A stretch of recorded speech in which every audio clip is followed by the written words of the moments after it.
see you. All right. There we go. It worked. Okay, so we can start off doing an assessment of where you are as a player, what your fundamentals look like, and what you could focus on there. And then Okay. we could jump into a few of my games to see some of the styles played at a GM level, and then we have Zealthar ready to go to spar against you. And he is... Okay, sounds good. Yeah. So whenever you're ready with the first game, we can kick it off. Yeah, maybe I'll show ZvP first. Sure.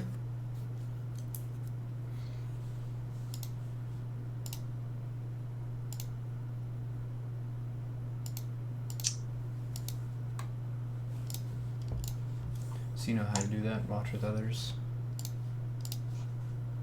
It doesn't lit up though. Wait, replay screen. Oh, okay. It's because it was in another patch apparently. So what they do is I'll just take another one. I'll watch this. Okay. Do I make you the host? Yes, promote to lobby host. Oh, it's clan practice. Nice. The doll. Yeah, we did some custom games. Custom games are very, very great. It's also nice to get practice against people who are a league above you. Yeah, I try to do that as much as I can. Okie dokie. So, what is your rough game plan against Protoss? What are you trying to do? I mostly try Lingbane Hydra, and eventually late game try to transition into Broodlords if I survive. That's good. Hydrabane is the best way to play at the moment, I think. Oh no. So, one thing to think about, we can kind of break it down a little bit. When the probe blocks your drone that's trying to take a base, you have a few different options. The option that you've chosen here is you bring a second drone to try and kill the probe so you can take the base. Yeah. It's not reliable because the probe can just run away and you have two workers chasing one worker, so you're losing twice as much mining time as them. So that's option one. Option two would be as soon as you see that probe there, you just go here and take this, and then you'll take this later as your third. So you just take the bases in a different order. That's what I usually do. Yeah, I think in this game I took the third, but I took the top expansion, the other one. Mm-hmm. Either one is fine. The top expansion is high ground and it's further away from the opponent, so that's the more defensive choice. The low ground base is the more aggressive choice, and Hydrabane is a pretty good fighting composition, so I like expanding forward toward Protoss. Okay.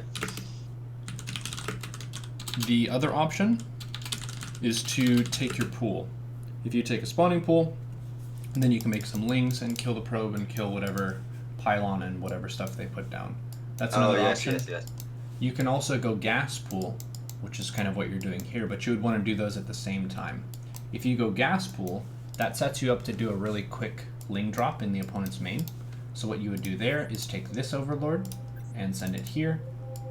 You take ling speed, and then when your ling speed is at 50% completion, you drop an evo chamber and you put 8 lings in the overlord. So now you have a few options when the probe is blocking your base. And I'm typing up notes for you. Okay, perfect. Okay, expand elsewhere. You can also go pool into lings, push probe away, and kill buildings. Or you can go gas pool into evo at 50% ling speed, or 8 ling overlord drop into toss main. Cool. Yeah, because in the early stages, these little missteps matter a whole bunch. If you're thinking about I felt that. Improving as a StarCraft player, if you can tighten up your early game, then all of the mid-game scenarios, you're going to be in a better spot than you would have. So this type of thing, it might seem like, it doesn't matter that much. It matters a lot. Cool, so you take a base. I canceled it. I like taking my third hatch against Protoss at around 20 supply. Oh, really? That fast? Yeah, because look at your money right now. This would be a perfect time to take it. One of the main Yeah. reasons why you take it earlier in Legacy is because we get 6 supply for every hatchery. In Heart of the Swarm and Wings of Liberty, it was 2 supply for every hatchery you put down, but now it's 6. So you get, what, 3/4 of an Overlord worth of supply. So there's extra benefit to adding the base. Yeah, yeah, yeah. So say take 3rd hatch at around 20 supply. And if you do that, you want to be making queens one at a time. Okay. So you make 1 queen, 1 pool finishes. When that queen finishes, make another queen. Yeah, that's definitely something I need to work on, because most of the times I only make 1 or 2 queens in the entire game. Yeah. Queens are super, super powerful. There was a clip on In Control stream where he was doing an impression and kind of venting and teasing about the way that Zerg works, where they just go Zerglings and drones and that sort of thing. And one of the things that he was talking about was 4 queens. It defends everything. If it's oracles, they defend that. Phoenixes, they can defend that. Warp Prism, they can defend that. If there's a ground attack, they tank pretty well. So he was very correct about how versatile and powerful 4 queens are.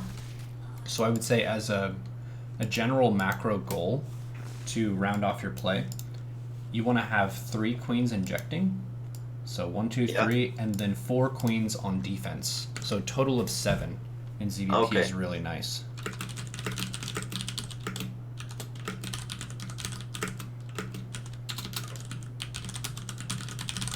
It puts you in a really good spot if the Protoss goes air, and if they go for something like Archon Prism or DT Prism, you just have a lot of units that can really put pressure on that. So you only need 3 inject queens, because most of the times I take an inject queen 2 at my 4th hatch. You can do that. That's not really a bad thing to inject a 4th base. But if you have the 4th and a macro hatch, you don't really need to inject it super well if you're making Hydras. Hydras are pretty efficient for how much value you can put in every larva. That's another little Zerg thing to evaluate. Since all of our units come from the larva, which come from the hatch, you want to think about how much resource goes into each one. So the least larva efficient unit is the Zergling, because it's 50 minerals, and that's very little for every larva that comes out. Yeah. Something like an Ultra is 500 resource for 1 larva. So that's one of the most larva efficient units, that and the Broodlord. Nice, sneaking in with the Lings.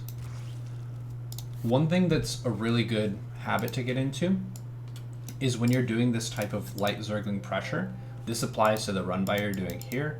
It also applies to situations where you would go for a Ling drop, is you want to know when you're doing your aggressive move, what your move behind it is. If you think about these 8 Lings, maybe you can kill some workers, that'd be awesome.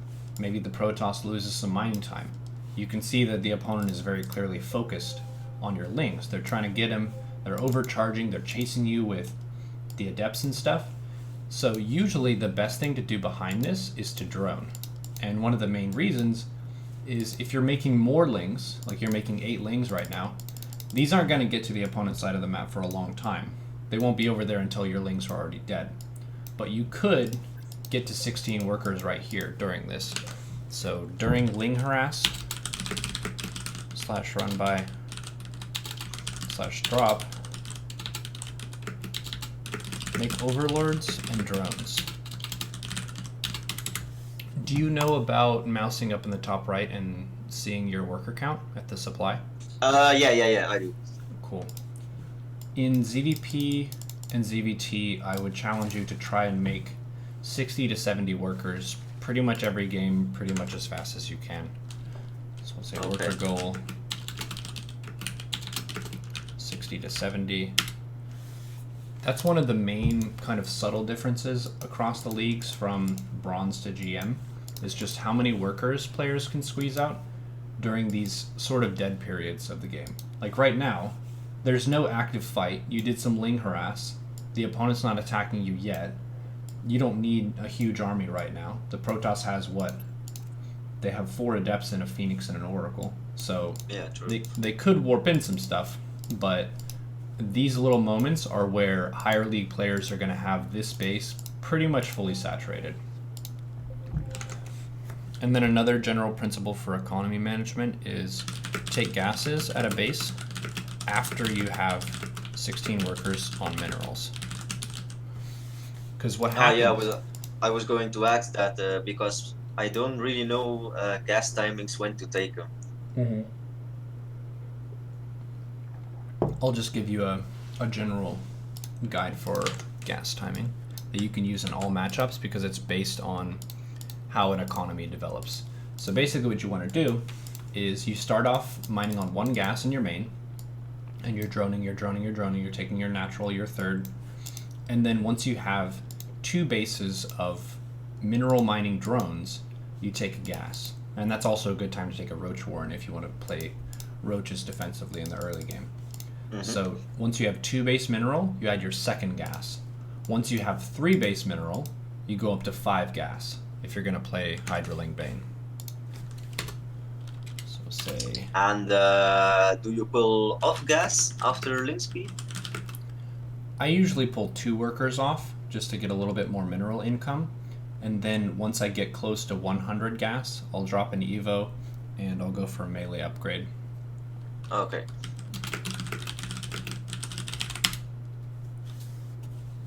The upgrade order for ZvP, I usually go for melee 1, melee 2, ranged 1, ranged 2. And then I'll take Carapace while the Hive is building, and then +3 melee. The reason +2 melee is so important against Protoss is because +2 attack Banes can one-shot probes. Yeah. So you only get 1 Evo chamber? Yep. Okay.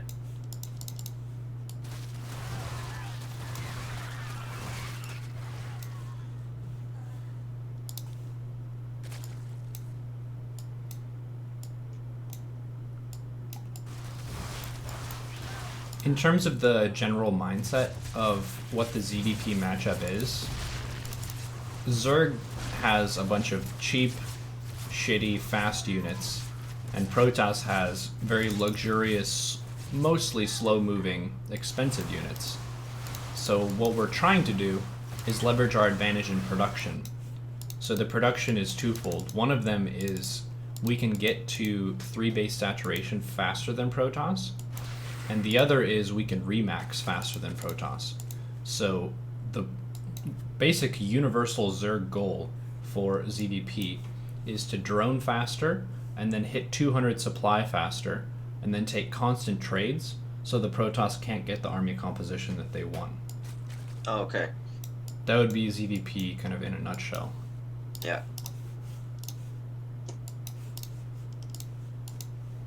I think I first heard that principle from Loco way back in Wings. He was saying you have to drone as hard as you possibly can and then make units either to defend an all-in or to attack them with like a Stefano Roach Max type of thing. So in this situation here, you have 2-2 on the way. And if you're thinking about unit compositions, you want to have your Lings and your Hydras together. Hydras without any support are very easy for the opponent to kill. You want to have the Banes and the Hydras working together because they synergize really nicely. The units that counter Hydras would be things like Zealots and Adepts, and those are hard countered by Banes. So keeping those together. Yeah, at this stage I felt I had to do a little bit of aggression, but that's also a big problem for me. Harass the opponent's economy a bit. Mm-hmm.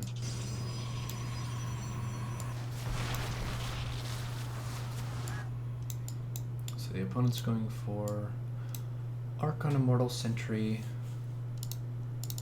The Archons and Sentries don't really work well together. Maybe bringing one for the bubble thing, but Archons are massive units, so they break force fields. So they kind of counter each other. So another exercise that's super important for Zerg, let's go back to where that army was coming in. Zerg units, especially the basic ones that are not casters, benefit the most when they have a really nice surround for whatever army is coming in.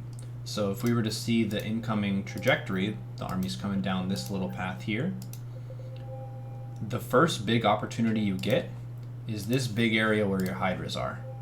Let's imagine that you have more army than you do now. Say you have the same supply as them. It's 186 versus 186. What you would want to do is box your army in half and put half of it up here and half of it down here.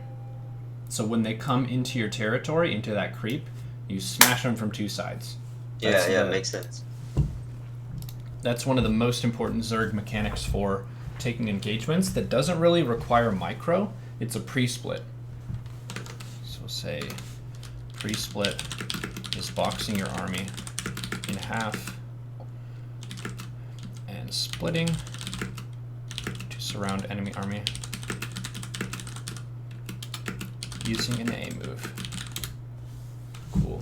The legendary A move. Yeah, always works. Yep. Zerg A move, easy race. And we're dead. Yeah, GG. Cool. So we're having a 2-hour session here, so there's going to be a lot of stuff. In the notes, I'm going to put in bold and red the stuff that is the highest priority, just so you know what to tackle first. Because I see the notes when I'm done, and it can be really overwhelming to know like which thing is the most important. Because some of it is kind of like you're Platinum 1 now. What's the thing that's going to move you to Diamond 1? Some of the stuff that I might mention would move you from Diamond 1 to Masters 3, but that's not super important to focus on first. The first most important thing would be getting the worker count up. All right. Next one? Mm-hmm. Okay, Sky Toss.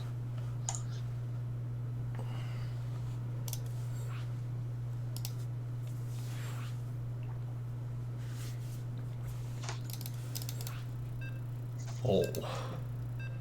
We covered some Sky Toss yesterday when I was coaching Kessler. Yeah, I saw. Yeah. I'm basically really bad at it. Mm-hmm. The thing is, in this game, I think he had a lot of High Templar too with the carriers, so made it even worse.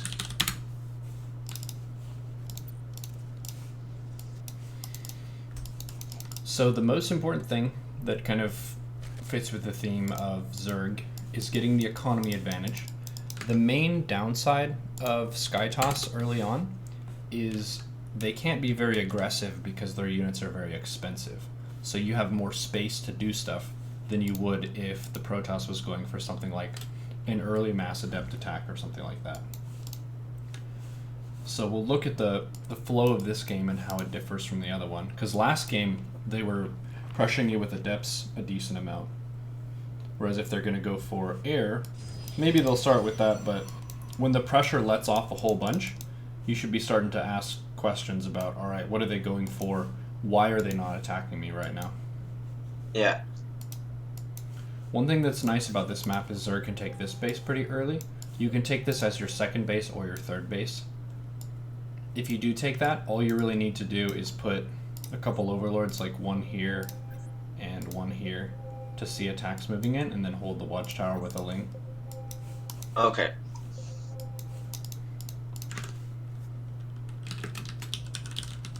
So you can even take it as your natural.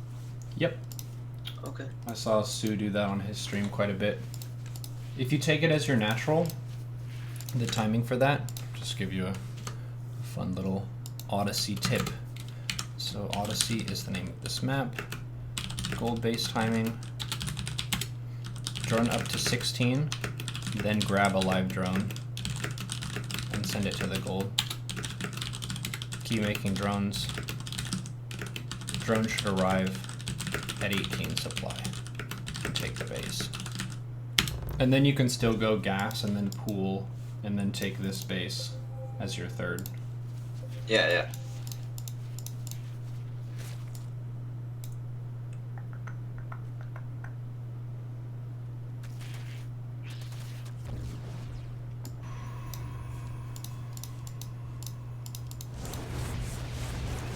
Stargate.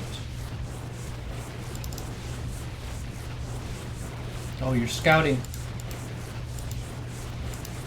Did you see it? 4-minute spores. It's legit. Making more queens. Your queen count is better this game.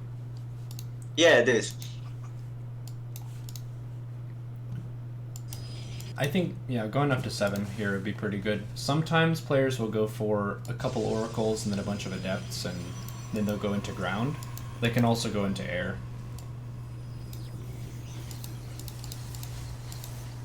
So you scout. And you scout.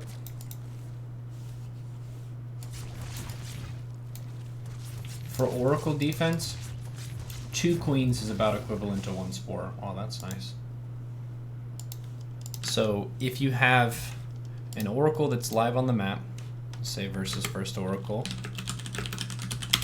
1 spore in main and natural, 2 queens at third, and you're good. Yeah. And then you want to drone really hard and make overlords. Because if they're going for Stargate Oracle, they can't also afford early DT. So you don't need to rush out that third spore really fast. Yeah. The supply block.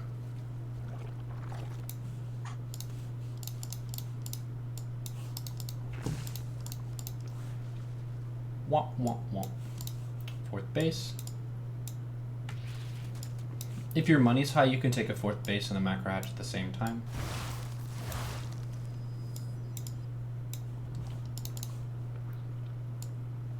Bum, bum, bum, bum. Hydroden, Bane Nest, Phoenixes. So I see you have 2 queens on a hotkey, your hatches are on 4, and your main army is on 1. We haven't really talked about your mechanics very much. What do you use for camera control? How do you go between your bases? F1 to F5 I have for camera for base locations basically. Cool. Yeah, and then hotkeys. 1, 2, 3 is army, mostly the main army on 1. Spellcasters I have on 2, and flying units on 3, like Vipers and stuff. Mm-hmm. Hatches on 4, and creep queens on 5. Cool. So for the next session, I would like to see on your 5 hotkey 4 queens, as much as you can, because that'll be your creep and defense group. Alright. Your worker count, 64. Last time you did get up to 70 workers. A little bit slower than would have been possible, but you did get there. Ideally, going for 80 workers with Lingbane Hydra is good, but I think a good starting point is trying to rush for 70 and then massive. Well, most of the time I try to get 80, but in these games he harassed me very hard, so I never got there. Yeah.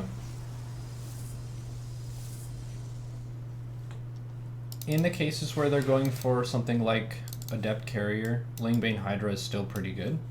One of the things with Corruptor is Corruptor has a critical mass relationship with air.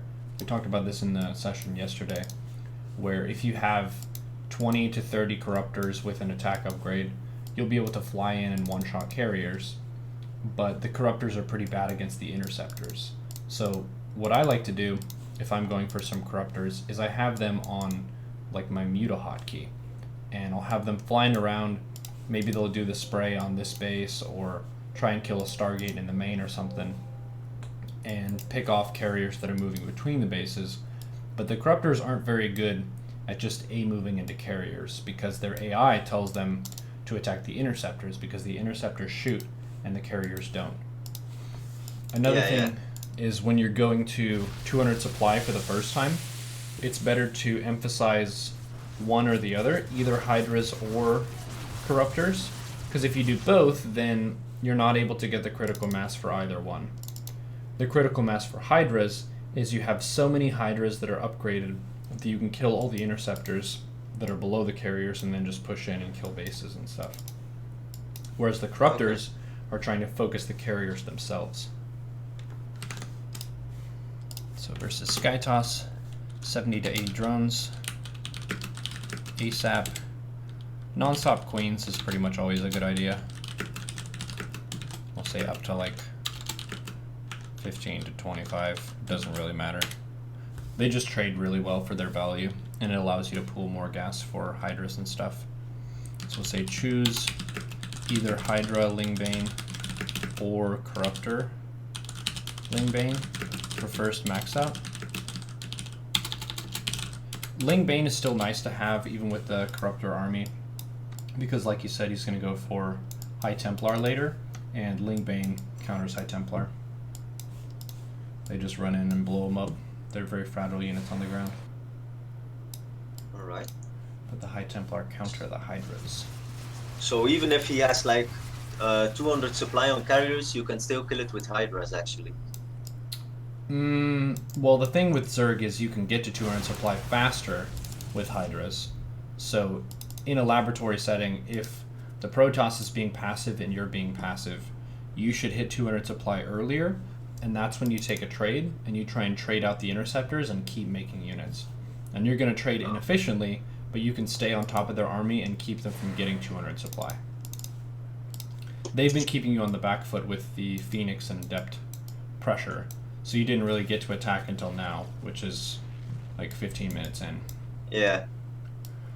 But ideally, I think around 8 to 10 minutes, hitting them with a Queen Hydra attack, or starting to put pressure on them with the Corruptors.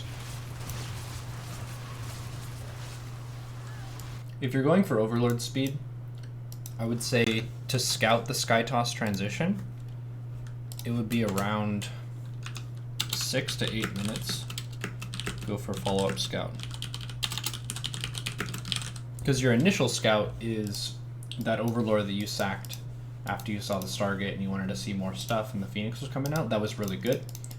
A lot of times you forget to do the next scout because you know that they have one Stargate, but it's not clear yet whether they're going ground or air. Ouch. Yeah, that hurt. It's not clear whether they're going ground or air. And if you go for a follow-up scout at 6 to 8 minutes, you'll see those Stargates in the main, and you can figure out exactly what you're up against. The earlier you scout Skytoss, the better, and the more effectively you can fight against it.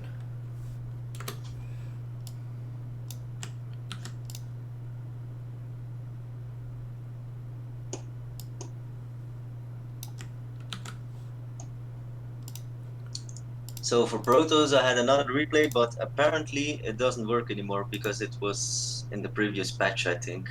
Ah. I can't click it anymore, so I guess we just move to the other matchup. ZvT. Let's see the first one. I'll keep ZvZ for last because it's by far my worst matchup. You said ZvT or ZvZ? ZvZ. Do you feel like you're better than average with Lingbane or worse than average? Worse, yeah. I'm quite comfortable with the if I get to the Roach part in ZvZ, but the Lingbane almost always kills me. Yeah, when I first got GM, I was doing Gasless into Roach every game, which is still technically viable at a GM level. You can lose a lot of initiatives by not taking Ling speed early, so I've learned to embrace the Lingbane. And it's a really cool part of the game where a lot of times you can just kill people who have worse control than you. But I'll give you a build that's good for practicing Lingbane micro in a way that you can keep making stuff. It's not fully all in. You still have the economy to transition if you need to. And you can just keep pumping units. Oh, turn this CC first. Yeah, he did actually. I didn't notice it.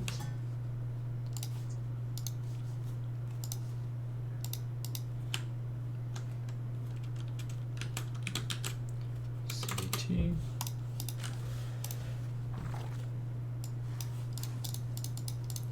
Oh, more barracks. Oh, it's the Marine CC thingy. Yeah, because by the time my OV got there, I saw the Marines and the barracks, and I didn't know he went CC first. You have this little pedestal thing you can get on, but they'll just lift the barracks, I bet. Ah, damn. Close. Yeah.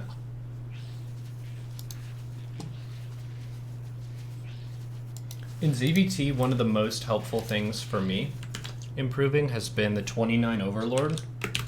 The 29 Overlord is a really tricky part of the matchup because that's usually when the first little piece of action happens, and usually you focus on that a little bit more than is necessary. So that's right around when the first Reaper comes in, if they open Reaper, and it's also around the time when the Marine will shoot your Overlord. So that's something to really kind of start saying to yourself at the start of a ZvT is 29 Overlord, because that allows your drone production to continue just constantly without getting interrupted. You didn't really get supply blocked until now though, so that's good. So you're going for a Bane Nest. I think that's pretty wise, just so you have a way of dealing with a large number of Marines if they... Yeah, I saw the Marine, so that was my first choice. Mm-hmm. I would go for an Evo instead of a Lair though. So let's talk about gas spending at the beginning of ZvT, because it's kind of an important decision. So you have some options for gas spending. So Ling speed, first 100 is pretty much every game. And then you can go Bane Nest versus large numbers of Marines, or Hellbat. And then you can go Evo, single Evo, for Carapace upgrades. Or you can go double Evo for 1-1. Or you can go Overlord speed for a thorough scout. And that's around 4 minutes to 4:30 scout. Oh yeah, yeah. Cool. And then same thing, have the goal for 7 queens. You could even make more than that in ZvT, maybe going for up to 10 if you're up against bio or something. So 4 in the, I'll say 4 plus in the creep harass or creep defense group. Cool. So of those gas spending options, you could probably get away with any of them. It just kind of depends on what your preference is and knowing how to use the edge that you've chosen. Yeah.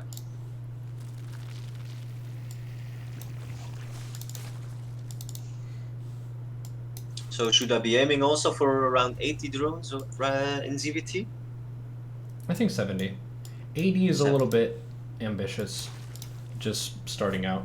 If you're hitting like, what, 60 in these other replays we've seen, then if you get to 70, that'll be a really big difference. Yeah. And then you could take it to 80 from there. Sometimes if they go for a really aggressive play, like if their third is really late or they don't take a third and you try to get 80, you're just dead. So 70 means you have a lot more potential to defend those aggressive attacks. And one thing that Terran really likes to do, especially if they're going for Marine heavy, is they'll take the third base, but they'll only have a couple SCVs there and they'll have no gas and just be muling the base. Ideally you would scout that, but if they're really in your face, sometimes you forget to do that. Yeah. Hydraling Bane is really good in ZvT as well. Do you prefer mutas or a more straight No, I don't. I don't often go Spire Muta in ZvT because I feel it's a little bit harder to control than Lingbane Hydra. Yeah.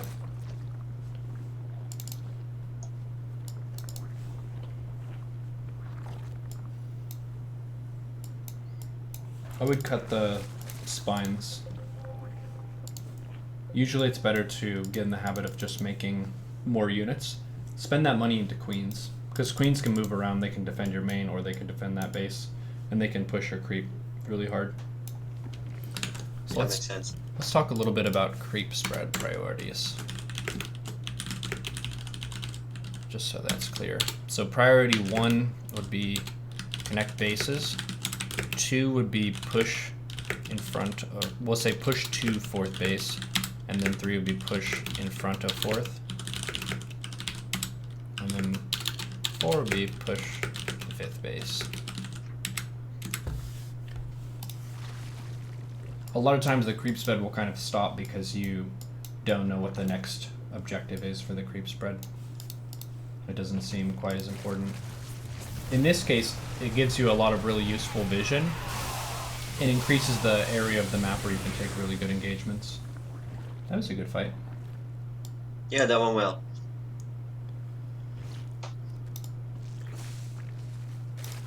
So you're ahead in army, but you're behind in workers at the moment. When your 4th base is up and running, a nice little move to do is to transfer 8 workers to it. So you just box your main since it's starting to mine out. Get about 8, doesn't need to be exactly 8, and then just click it to your 4th, and then you could drop 8 more drones at your 4th base. That would get your saturation to a really nice amount.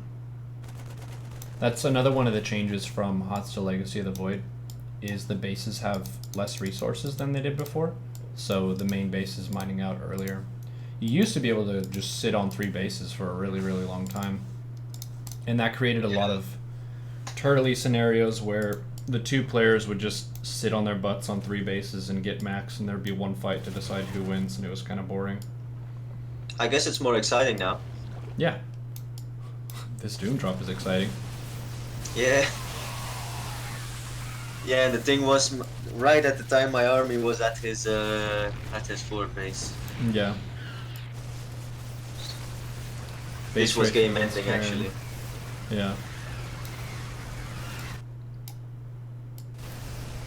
I felt I needed to do some economic damage, but his setup was defensively. I felt really good with the bunkers and stuff. I don't really know how to engage this. How do I kill some workers on this? One of the more reliable ways would be a Bane run by at the 3rd or the 4th. You didn't really need to commit with your whole army. If you want to do economic damage, then you don't need to bring your whole army. You could do a smaller squad of units. Do you ever use the steal commands in the game? Yeah, recently I started to use it. Cool. Well, a nice little tactic you can use is you have your army, you have Hydraling Bane. You can select your Banes and then maybe steal them to your air unit group or something, and then send them down and then into the 4th base worker line, or up and into the 3rd base worker line. That's a really nice way to hit their worker count and take them down a few pegs. If you send your whole army, then, as we could see in that game, they can just doom drop you and you have no way of defending it. It's a big problem. Yeah. Alright, next one. Yo. We got...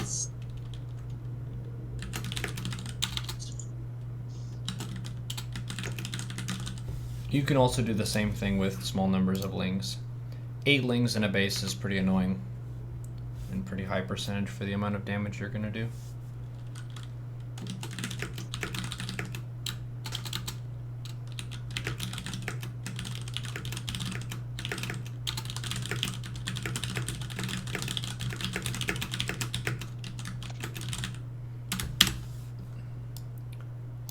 Econ damage attacks. Note. Note.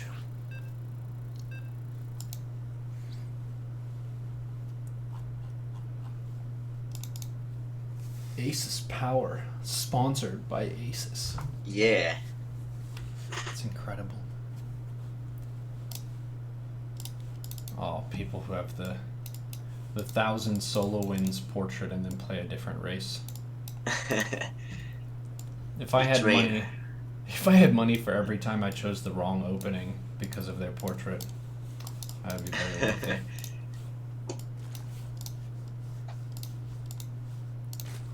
That 3 hatch build where you take your 3rd hatch at 20 supply and you only make 1 queen at a time. I've had that happen a couple times where they have the Tassadar portrait and they pick Zerg and they go for a big attack and I just die.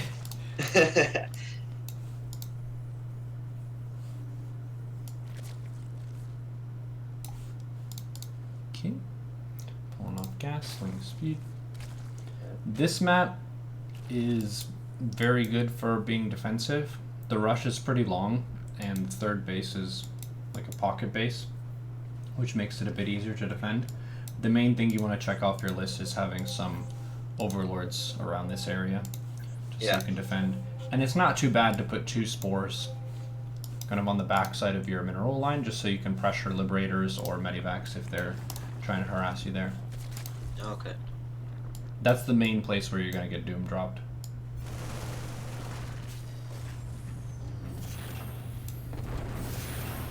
So they're going tanks. You're going 1-1.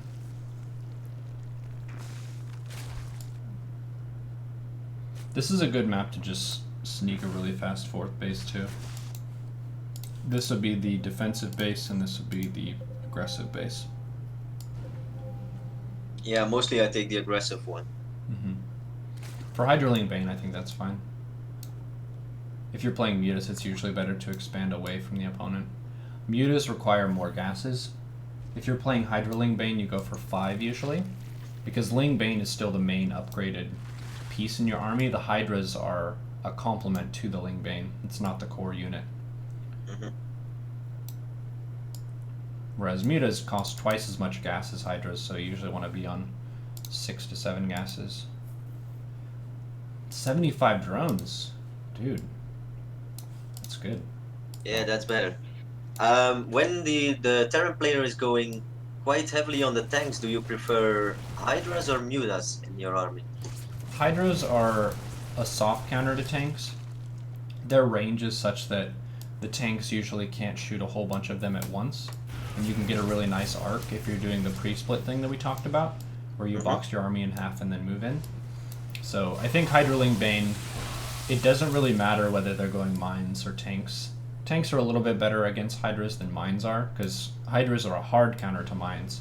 They can shoot mines before they go off if you have Overseer with them and the Hydra range upgrade. Another thing that is a general Zerg principle is kill rocks. If there's downtime where your army is just sitting there, rocks almost always work in the favor of Protoss or Terran, more so than with Zerg, because we are looking for surrounds. And they're usually looking to kind of make a really sturdy core of units.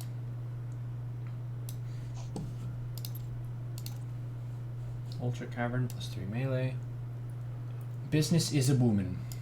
Yes. So this is a very winnable situation for you. And I think as soon as you get around this supply, you should just go, go, go. Go, go, go, and then you can make Ultras and Lings behind it. Don't forget Adrenal Glands.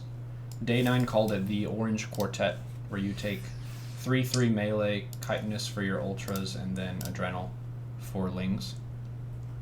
I don't know if you played in Hots and Wings, but this upgrade used to give Zerglings 19% attack speed, now it gives them 40%, so this got buffed a lot. Yeah. I think I get it in this game, but I think I get it a bit too late. Yeah. Another base race. Oh. So here's a thing that I'm gonna put in red, because this would be really big. So far we have 2 key things in red. Worker goal 60 to 70. I'll bump that up to 75. You did 75 this game. Pre-split. So we have worker count, pre-split, and then this is the next one. 1 Ling. Keep 1 Zergling in main move out lane. Off pod key. So on this map, that would be here.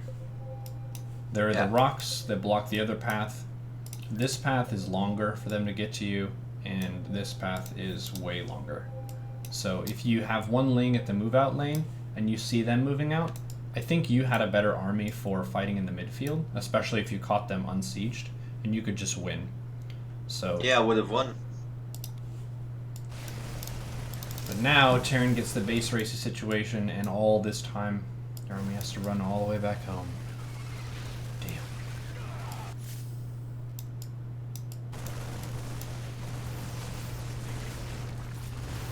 And Terran can fly their buildings, so base racing is almost always a bad idea. Bop, bop, bop, bop, bop. Units. 38 drones. Since your army is still really big, this would be a good opportunity to just drone this base all the way. if we're trying to make the most of a bad situation here. Yeah. Your upgrades are good. I think your tech is still better. Oh, and you have 10 ultras. Believe. Kill the rocks. Zerg hates rocks.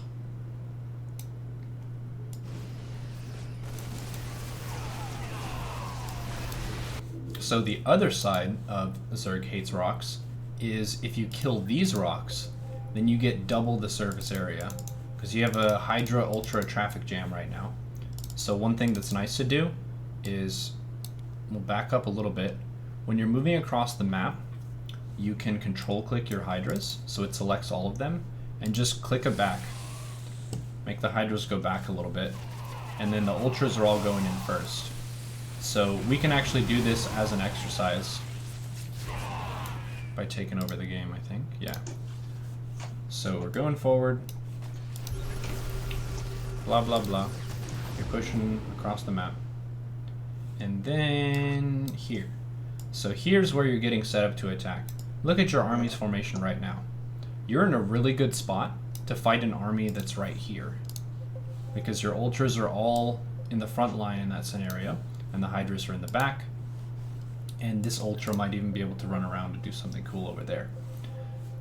If you're attacking up here, like we're going to see, you're going to have a bunch of Hydras in the front, and the Ultras are going to be in the back, because their move speed is very similar. So we'll take command of this game real quick, just to do this for practice. First thing you want to do is kill these rocks. Kill these rocks, okay, and that'll double your surface area. And then select your Hydras, and click them back a little bit. And then try and split your army between these two ramps, and then just A move in. Alright. Cool, so I'm going to take the Terran, and you will be you. I am the Asus Power. Take your time, it's not a race, just try and do it correctly.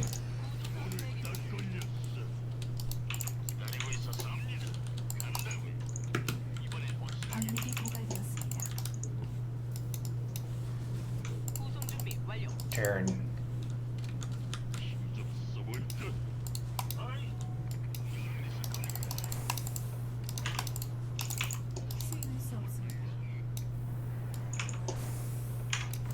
Oh goodness.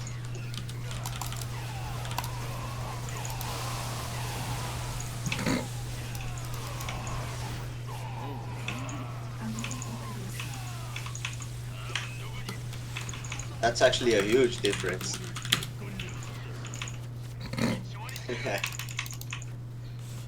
There you go. Hydra's in the back, Ultra's in the front. Alright, next up. Oh no, really? It's all. I don't understand what's up. They did a patch. It's from. Yeah, they did a patch. It's from August 3 and it also didn't work. But maybe you can show me a game like that. It was basically versus heavy mech play, like a lot of tanks and Thors that the opponent had. Yep, I can do that for you. So give me a second. I'm gonna move some games over from my NA to EU so we don't have to switch servers. Give me party lead.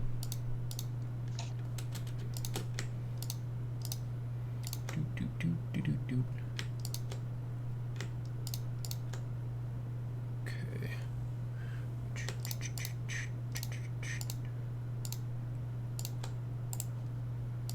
Copying these over to EU.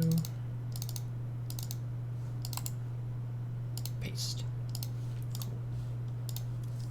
Wah, wah. Awesome. And we found a mech game.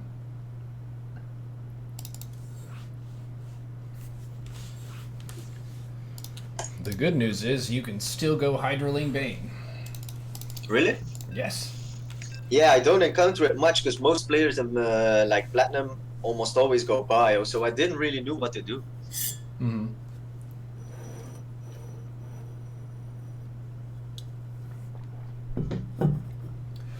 Sun Tzu said, "That which depends on me, I can do. That which depends on the enemy cannot be certain." So, what depends on you is your ability to make Hydra Bane, which is very, very good. Your opponent can go bio or they can go mech, but Hydra Bane is just a pretty strong, nasty composition in general. So opening build, basically the same as yours, Hatch Gas Pool.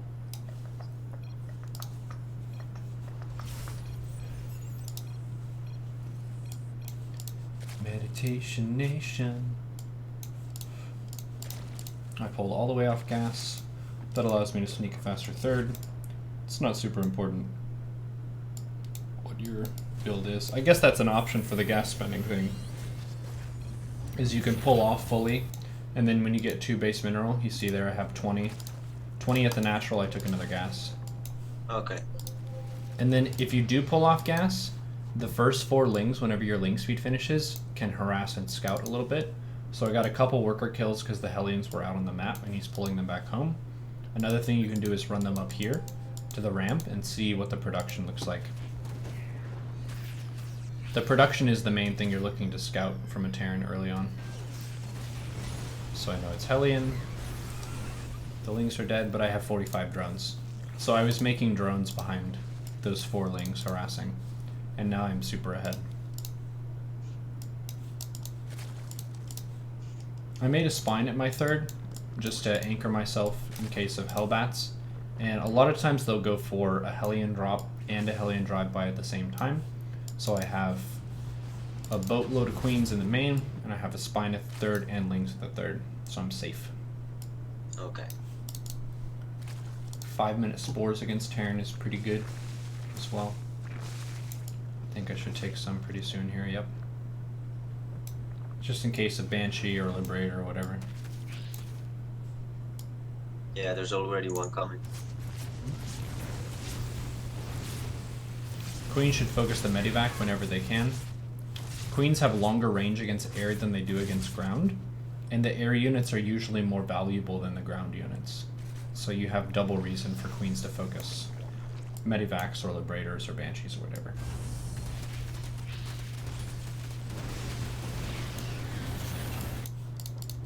So just doing Zergling things, doing some harass. Going up to 5 gases, like we said. Hydraling Bane, you don't need all 6, you can go for 5. And then with this Overlord, I think I'm going to see that it's mech.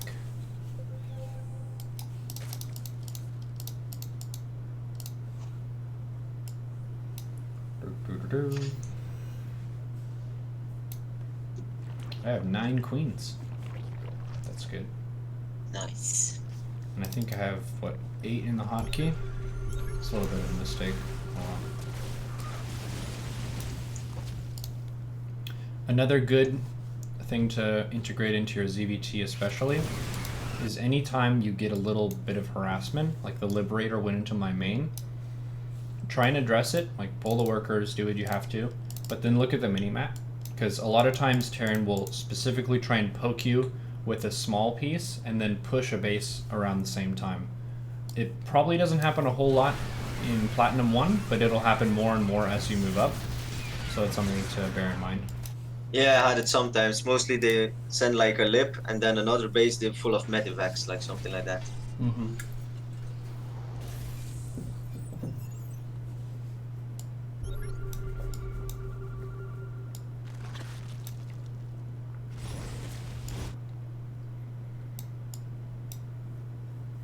Didn't mean to send my queens like this, but Yeah, I was about to ask. yeah, it was an accident.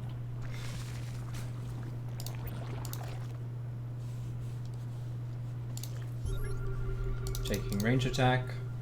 Making about 10 Swarm Hosts is good if you're against tank heavy play.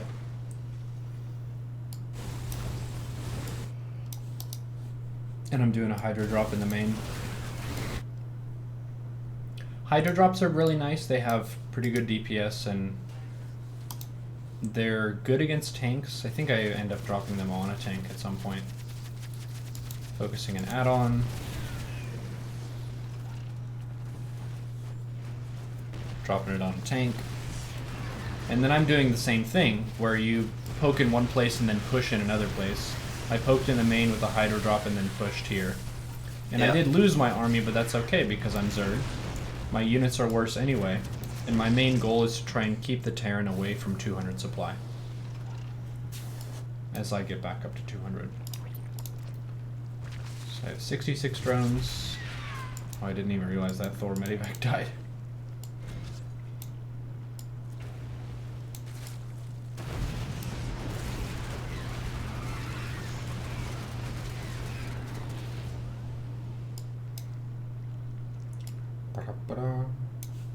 Vipers are very, very good against tanks. With the Vipers, if they have tanks that are very well split, then you want to abduct them into your Hydraling Bane, or just Hydras, whatever.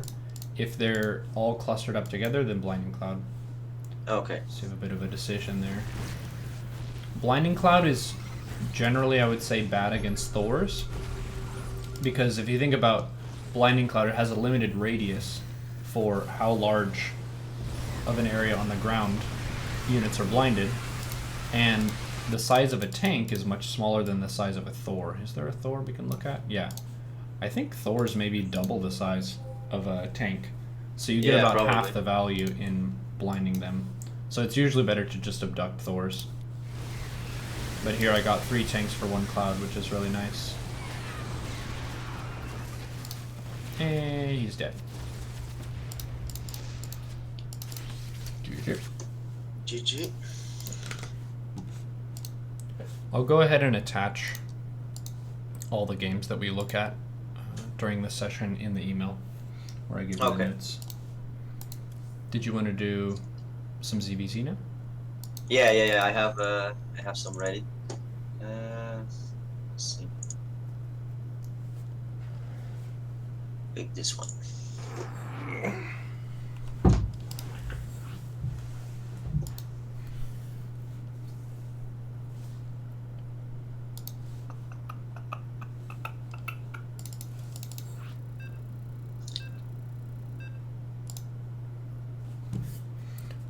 I basically get surprised all the time in ZvZ. I don't know if he's massing lings or doing something tricky. It's really bad. So I'm gonna give you a build real quick. So you go 13 Overlord, 17 hatch, 18 gas, 17 pool, 19 Overlord, 2 queens, 6 lings, ling speed, first 100 gas, Bane Nest, pulling 1 drone off gas at 50 gas. So you can just pull a worker out of gas and make a Bane Nest. And then drone to 31 supply, 2 Overlords, spam Ling Bane. So we'll say spam Lings, spend all gas into Banes. Do you hotkey your Banes separately from your Lings? Yeah, I try to do that if I'm not like in the middle of a harass, but I try to do it as much as possible. Mm-hmm. This build would be a really good way to just practice the Ling Bane scenario. If you don't ever commit to Ling Bane aggression, then you can't really get the deliberate practice of working on that stage of the game. A lot of times you can just kill the opponent with between 20 and 30 drones if you're making a bunch of Ling Bane and taking good trades. Another thing to develop your intuition for is what to focus on in terms of taking trades and objectives and that sort of thing. Banes into drones would be the best case scenario, or large numbers of lings. And then usually you want your Zerglings to surround the enemy's queens so that your Banes can go blow up other stuff. Yeah. Banes are super bad against queens, but they're really good against both lings and drones. So you are making some lings. You have 19 drones right now and you're making lings, which is a pretty all-in approach. If you were to drone up to 31, then you would have about 6 at the natural, which means you can still afford a Roach Warren and some other stuff behind it. So looking at this scenario right here, see the bank of the 2 players. You have 246 gas, 215 minerals.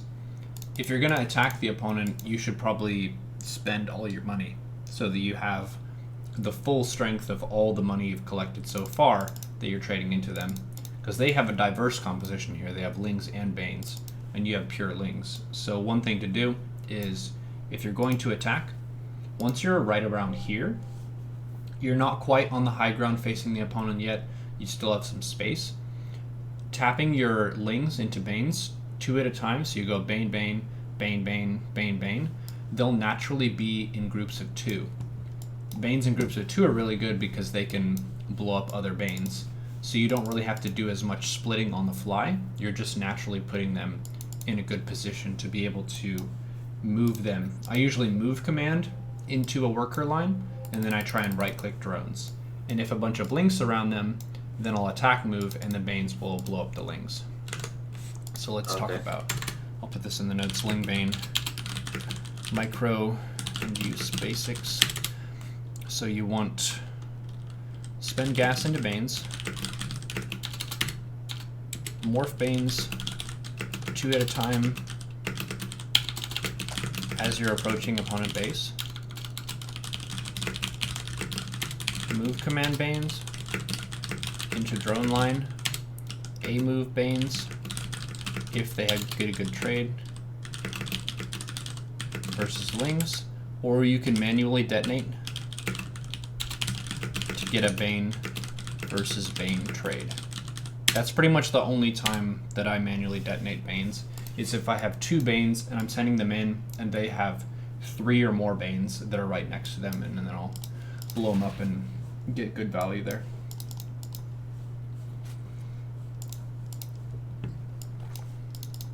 And then the key decision behind Ling Bane aggression is, how are you spending your larva? You did a good job making overlords behind that pressure, which means you have options. You can make Lings or drones.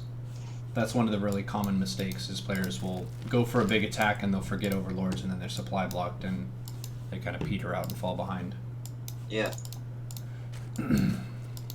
So some transitions for the Ling Bane aggression. You can go Roach, you can go Muta. In this case, you're going Carapace. I think that's pretty much fine. This is a really good map for going double Evo upgrades if you wanted to go Mass Ling Bane. Carapace gives you some flexibility to go into Roach later on if you wanted to. But the key thing with ZvZ is usually about fighting over the third base. Because with the third hatch, you get 50% more production with all that larva income, which means you can get ahead in a bunch of different ways. Either you can make more Lings and Banes, or you can make more Roaches or more drones and get more saturation and more income and that sort of thing. So one of the best things you can do behind this Ling Bane pressure is take your third base. So let's say taking third base after first 2 queens is usually good. Pretty much always it's a good idea.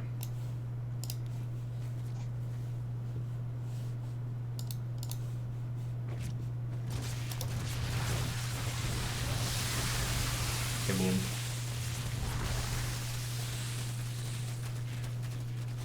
Okay, so you kill their base. Roach one. Oh, you're going Bane speed. That's fun. Roach Bane was pretty popular for a while. It's not bad. It crushes Roach Hydra.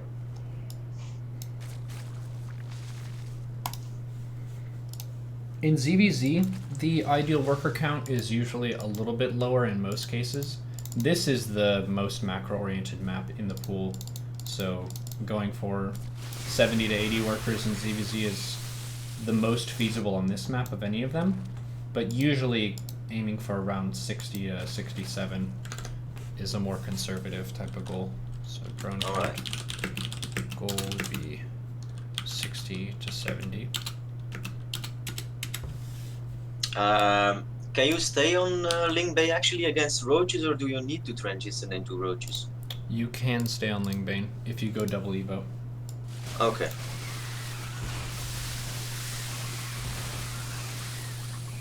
You need to be really on top of your injects, and usually you want to take your 4th base pretty fast for more larva income.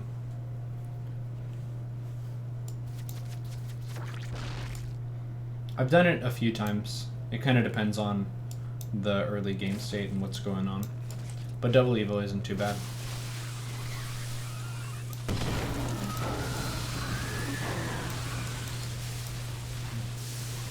And we're dead. Rope.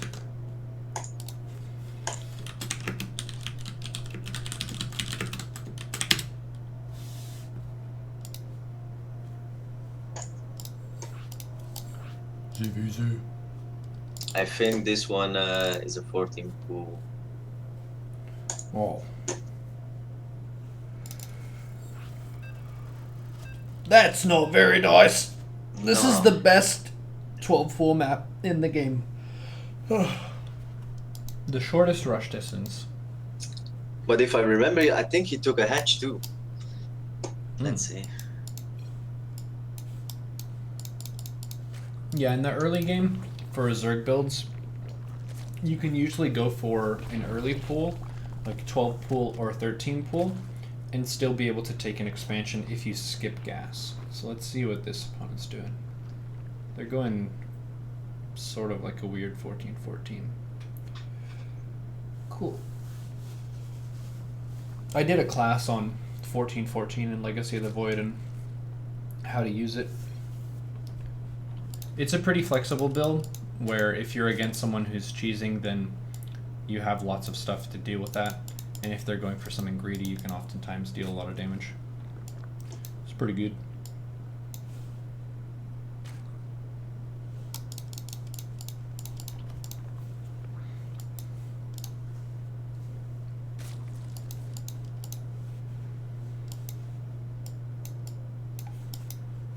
Four lings coming. Making your queens. And 4 lings. 6 lings. Good. Bane nest.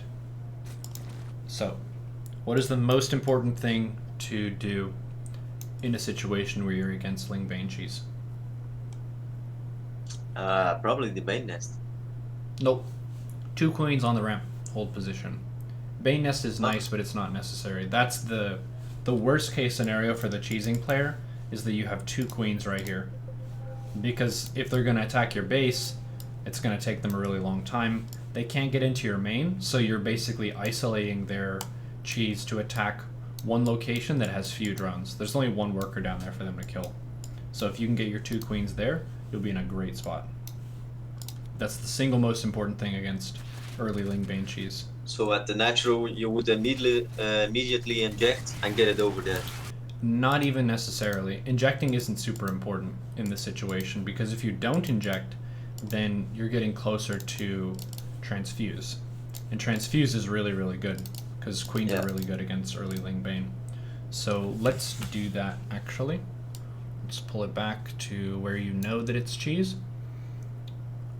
If you're going to go Bane Nest, usually pulling 1 worker out of the gas to build a Bane Nest is good, because in the situation we saw a little bit further on, you were floating some gas. You don't need a ton of gas for Banes, they're pretty cheap.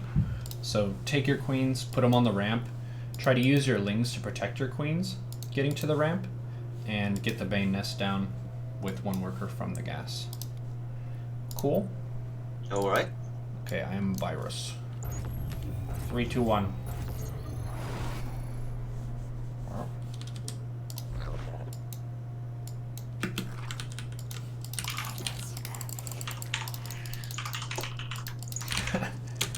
This player wasn't using hotkeys.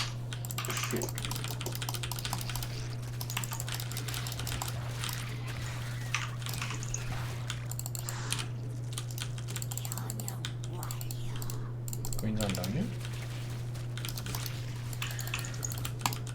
Get to the ramp, get to the ramp. Hold position. Keep making lings.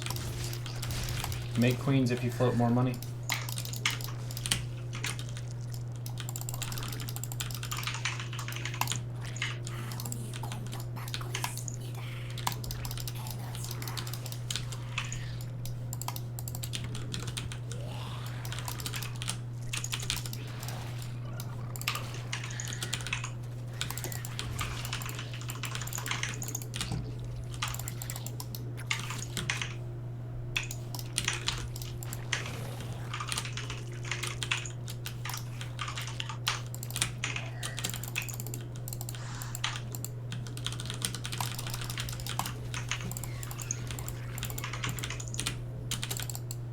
And you can attack as well.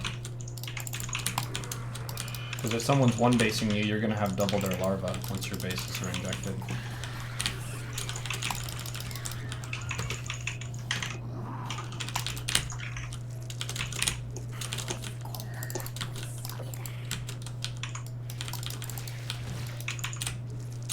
And then spin your gas into Banes when you attack. And try and morph them 2 at a time, like we talked about.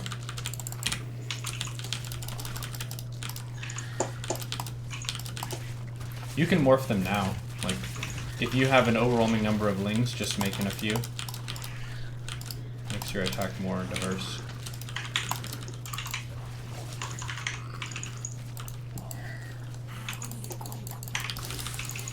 And then try and go for the main worker line.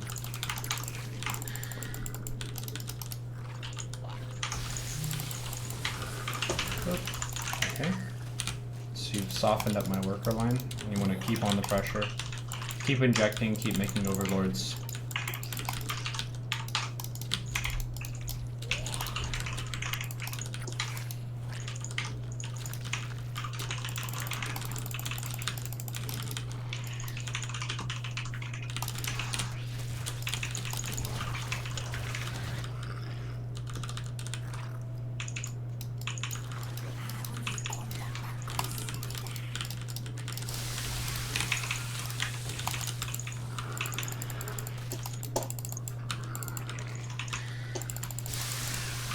Nice. Keep making stuff.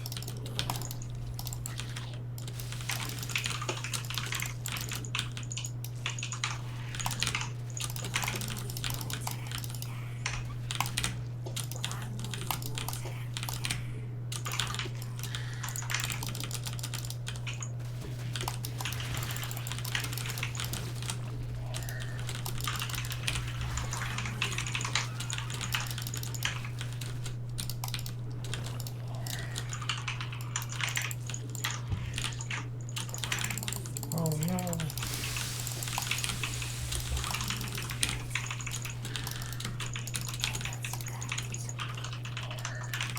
Try and spend your gas. You can steal some Zerglings and put them into my main. Kind of like the counterattack we talked about against Terran. So you don't have to run home and defend my lings. Yeah.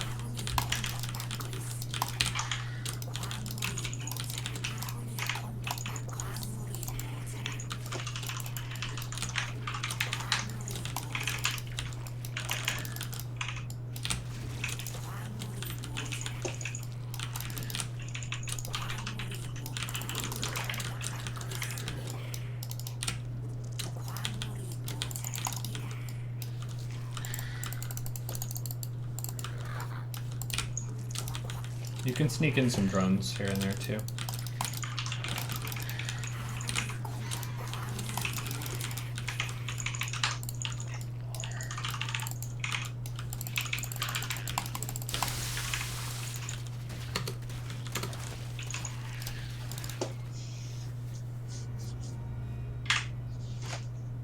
Got him. Got him. How did you know it was cheese, hacker? Let's see.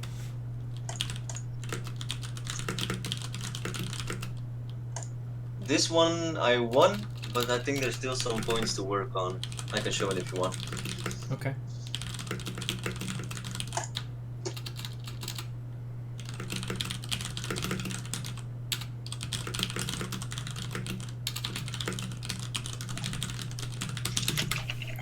I just typed out, you can counterattack with lings as your opponent is attacking you and defend with reinforcements / queens.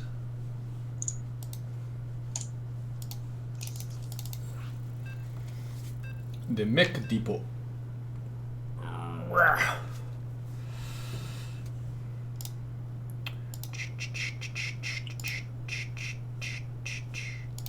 This map has like strange attack paths, I find. Yes, it does. That makes this a pretty good muta map. If you like mutas. Or just taking a quick fourth base, because this fourth is protected by the rocks. That base is closer to your other expansions. This one's a little bit further away. But those are both options.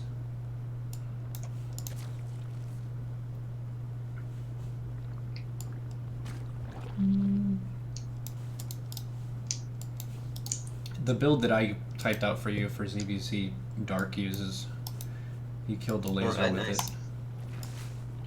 It's very strong. A lot of people will do silly stuff in the beginning where they'll go for a really fast upgrade, or they'll try and go for roaches or something that leaves them vulnerable to Ling Bane. And if you don't attack them around that time, then a lot of times they'll get away with it. A little bit of a greed cheese. Oh, they took a third that's very far away. In their other base.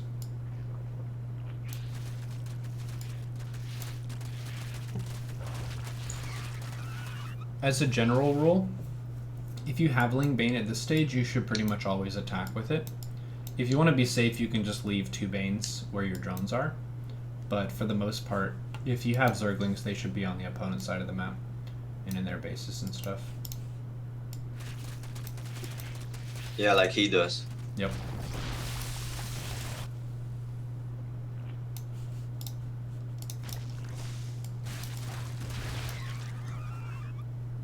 The Zergling is the fastest unit in the game. And we get it as one of our most basic units, which is fun. So you have a Roach Warren, Lair, Double Evo.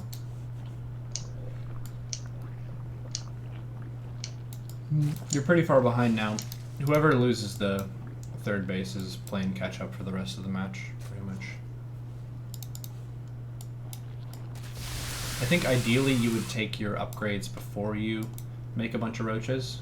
So you'd go 1-1 in roach speed and then make roaches. Because these 9 roaches aren't really accomplishing anything for you. The Banes can protect you against Ling Bane aggression, and they don't really have any roaches to speak of.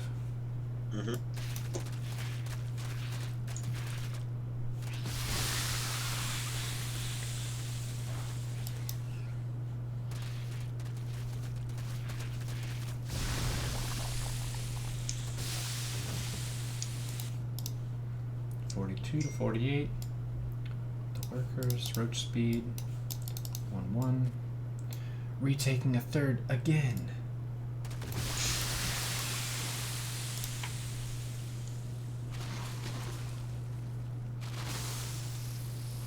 Run. Is that a bad position where I take my third, or should you take the other one? The third you took is good. Okay. You just weren't really assertive enough with defending it. You kept your defense stuff right here, when if they're pushing right here, you should be fighting them. Yeah. Panda Bear Me was a root player who coached me a little bit in CVC, and he helped my mindset with that stage of the game.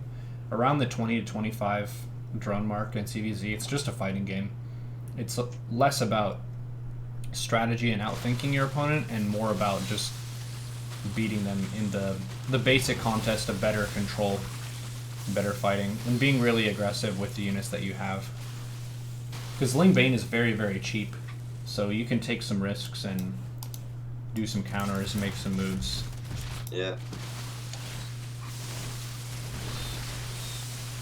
That's good for you. So you want to get the 2-2 as soon as you can. If you go double Evo, the 1-1 roaches are okay. It's a small advantage over +1 attack roaches. But the 2-2 is where the power really kicks in. The opponent has 2-2 almost done. Wow. Wow. But you have way more roaches. Yeah. The comeback. Go, go.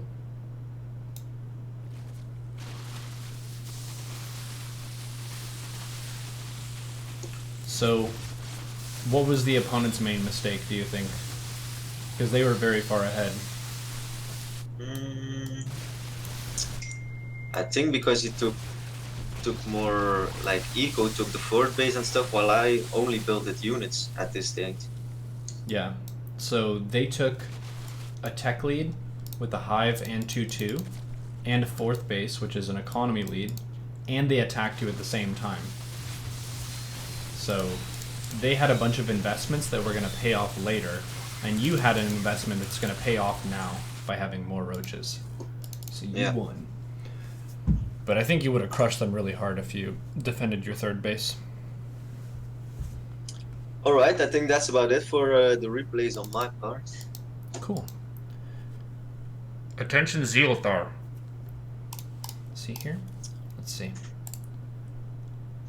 Do you want to pass me lead? Yeah.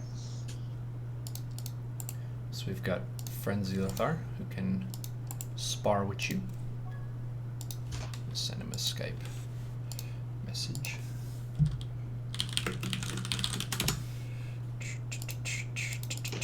Oh, he's here. He joined. Nice. Okay. So we have about 35 minutes. I bet we could play multiple games. Yeah, it's good. Let's do one of these maps.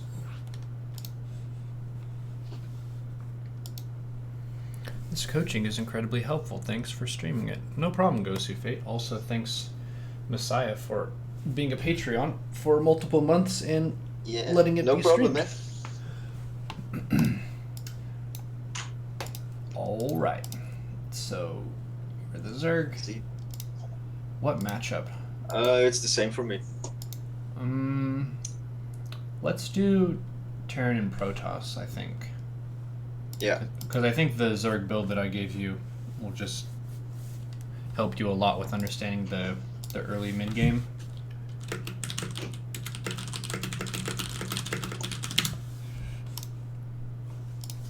Go. Zealthar has been masters with Zerg.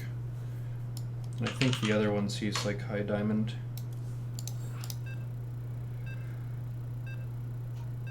ZvT.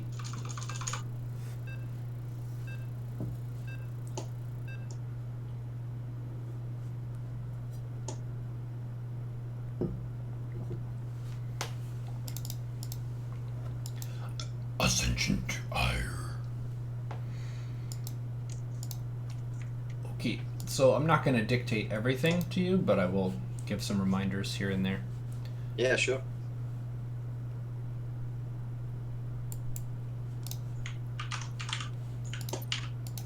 I tried to click the 2x speed button, which is not there because it's a game. Wow.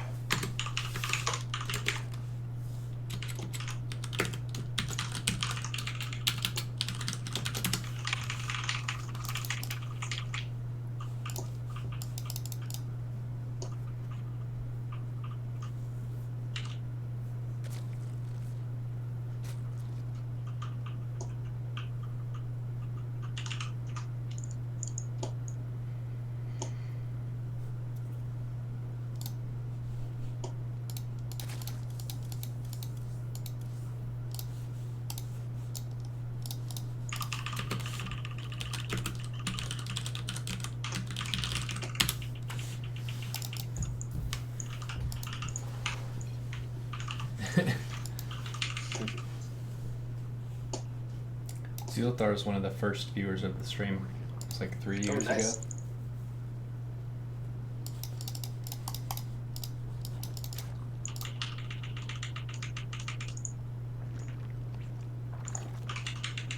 ×2 speed ladder. Yeah, StarCraft is already so fast. Yeah, it is.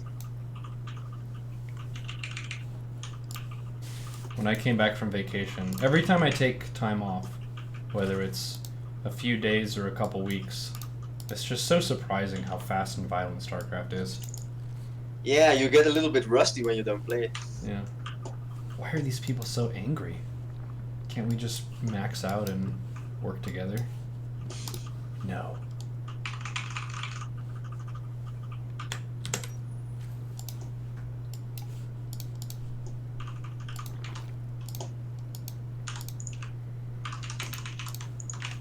So you could pull a couple workers off gas, I think. Yeah. And a queen with a natural, good.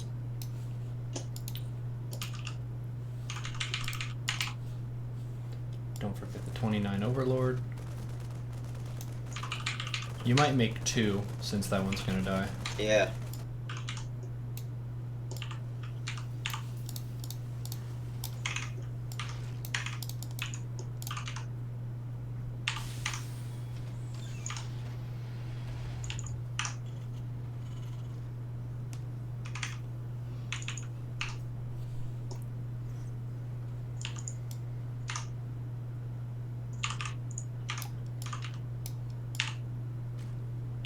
Base is good.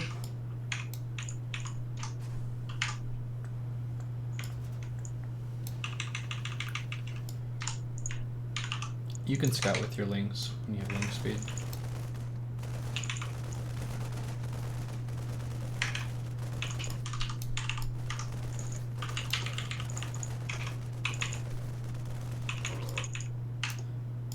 Keep injecting, keep droning.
Just one marine, you can keep droning.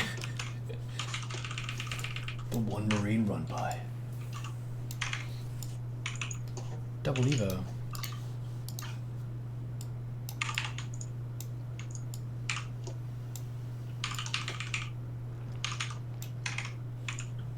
Keep droning.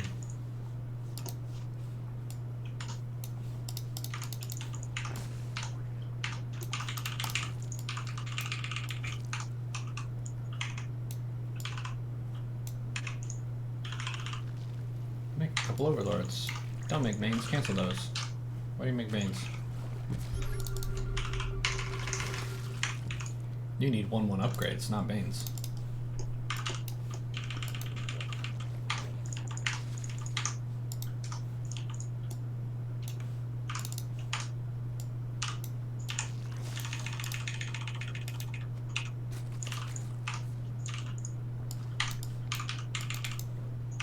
Upgrade.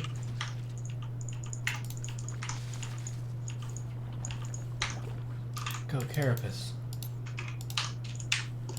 Alright, I forgot. Keep making drones. You have 53, 56. I should take a fort, I think. Do it. Good thinking. You could take 1 gas at your 3rd. Bane speed Hydroden. And overlords.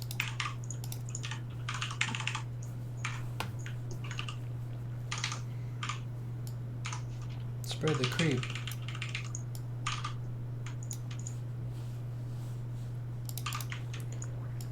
Inject the bases.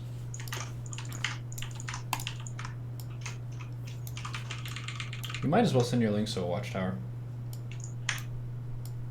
Well, unless they drop you. Never mind, don't do that. So you have how many? You have 75 drones. You need to make lings now. You reach your saturation goal. So you can put all your queens on a hotkey now, and then make queens at all your bases.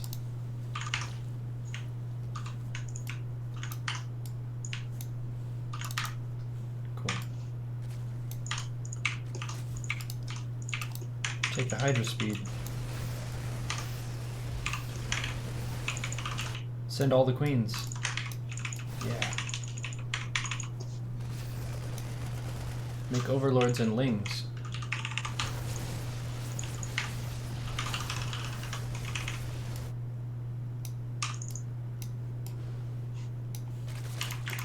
transfuse.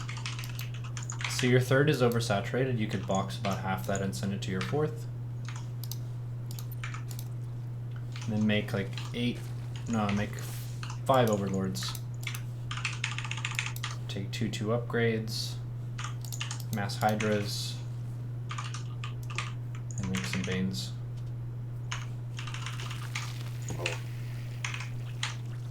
Okay, now you just want to get maxed.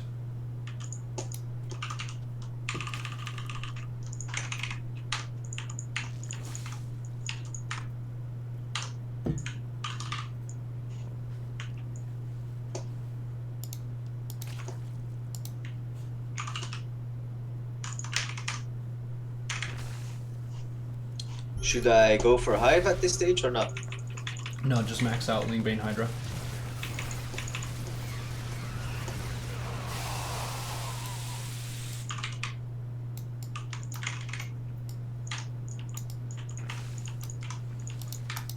So your main's mining out, you can transfer some to the fourth. Keep making lings. And keep spreading creep.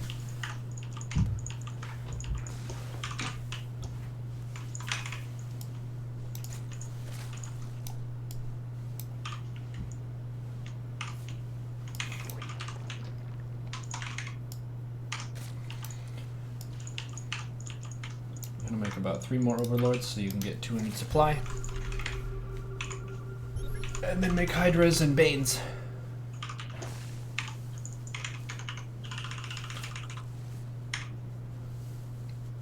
Now you could drop the infestation pit as you're getting close to maxed.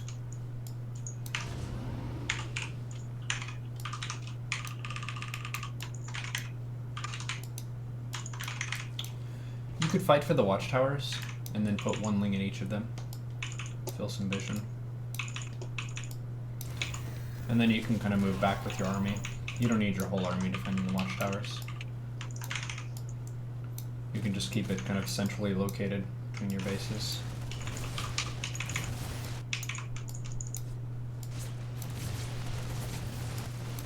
So you've got 2 attacks going. You could send your queens to one of them and your army to the other.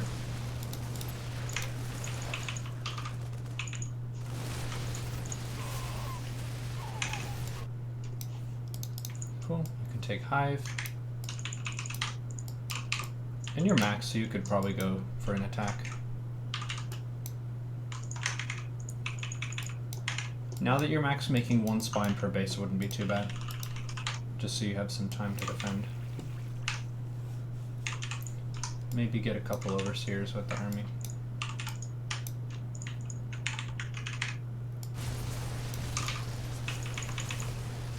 Queens transfuse. Nice. Transfuse. Okay. You could probably go fight. Yeah.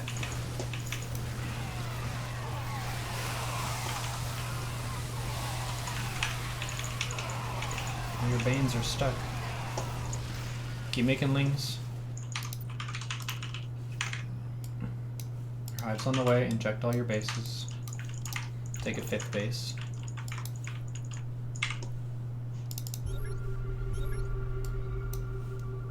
Spread to creep. Hive's finishing. You can go Ultra Cavern. Mass lings.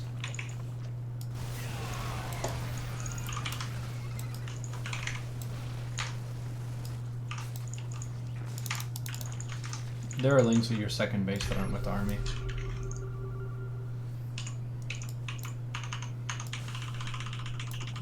Three. Don't forget adrenal glands.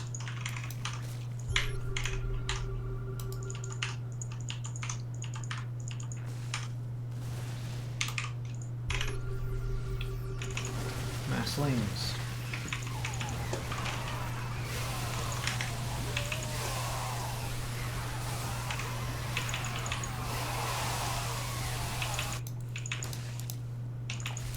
Ultra Cavern's done, take armor.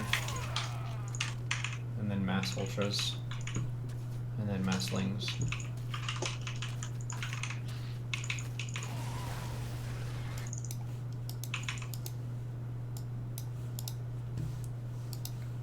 You have 60 drones.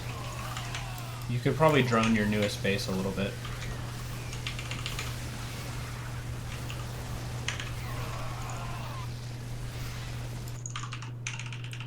Make ultras. Yeah. So when the ultras are coming out, it can be pretty nice to add your queens to the army, because then you can transfuse the ultras.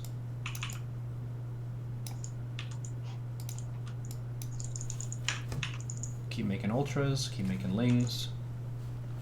Try to get to 200 supply.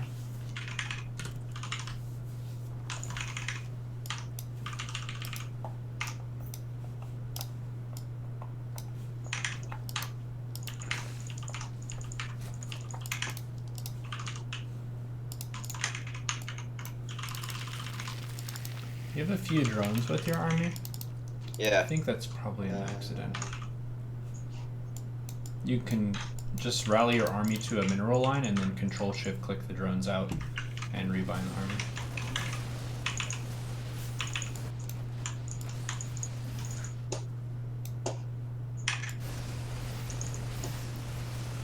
Transfuse the base.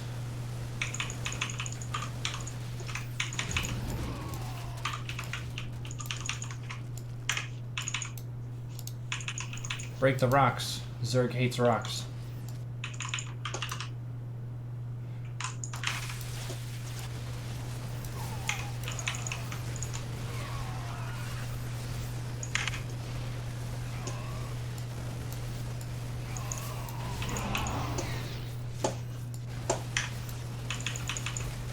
ZvT.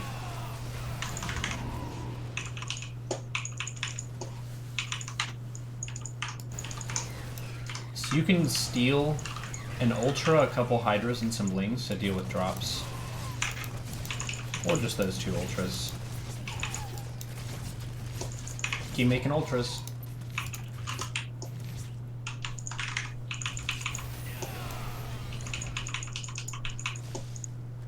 I think you can just kill him now.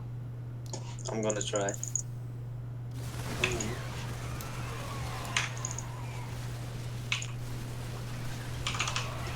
Okay, A move.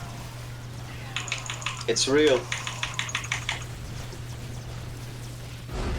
Nice.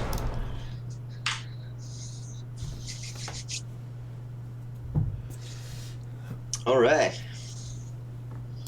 Someone asked in the chat, what level is this? Diamond.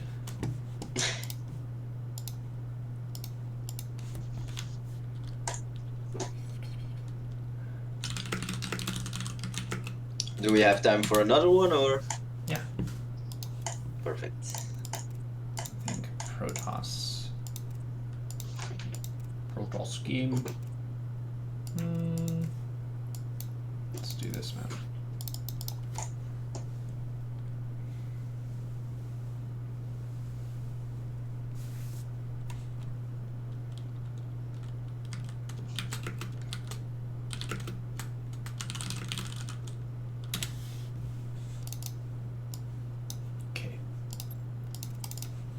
Race check. Yes. Go, go. Messiah's a go. Zealtar. He's a go. Go, go, go.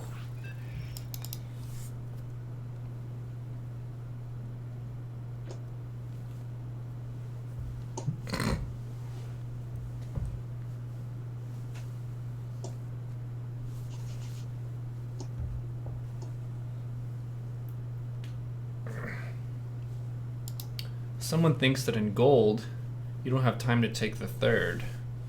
Yes, you do. Oh, really? Yes, you do. That's actually one of the biggest differences across the leagues is your ability to take those economic initiatives and not be scared. Because a lot of people are timid in the low leagues, and that's one of the things that keeps people in bronze and silver, if you're stuck in those leagues, is not being able to just confidently slam out the drones and take a base. Because a base is a really big target. How much HP is on a hatch? 1,500 health on a hatchery. That is a big clump of Zerg shit in the game. Yeah. So if you take a third base, they need to have a lot of guns or lings or whatever to kill that, and you can be making units all the while to try and defend it. And it's not the end of the world to lose a base.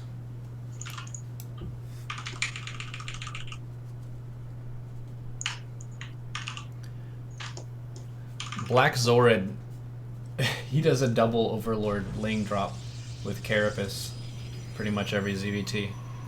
Yeah? Yeah. It was a build that I think Rogue did in GSL or something a couple times, and it's not the most standard build, but it's really nice for making the Terran incredibly uncomfortable. Because they go for double Medivac Marine a lot, and they want to attack you and kind of pressure and that sort of thing, and then they have 16 lings in their main. Like, I have to fly home now. Right back at it. Yep. No, I drop you. So you can take your third base around now. Against Protoss.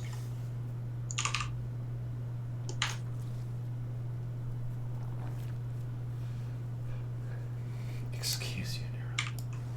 So even before the first 2 queens? Yes. You make one Alright. queen at the natural. You can pull off gas and take ling speed. Yep. And pull 2 off gas.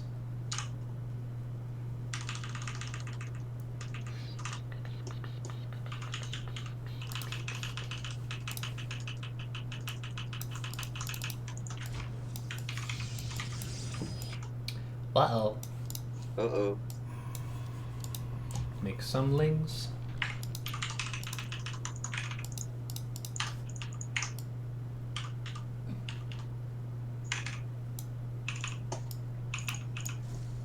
The main thing you'd have to worry about there is Mothership Core overcharge, but I think you can go back to droning. Yeah. You got it.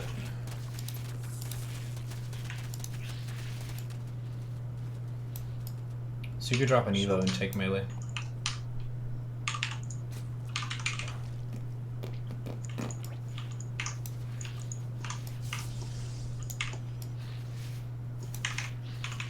Zerg hates rocks.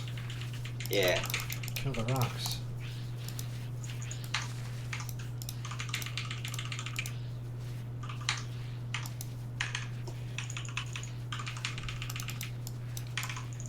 When the queen pops at the natural, you can drop a tumor and then send it to the third. Take your melee upgrade from the Evo.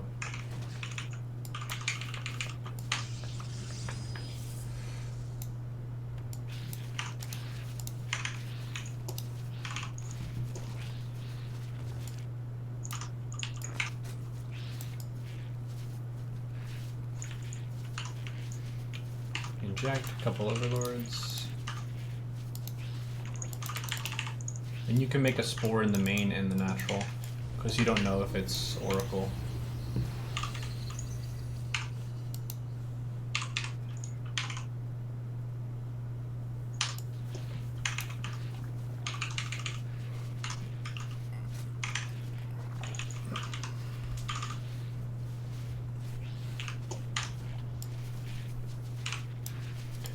Drone. Well, you made spines instead of spores. Whoops.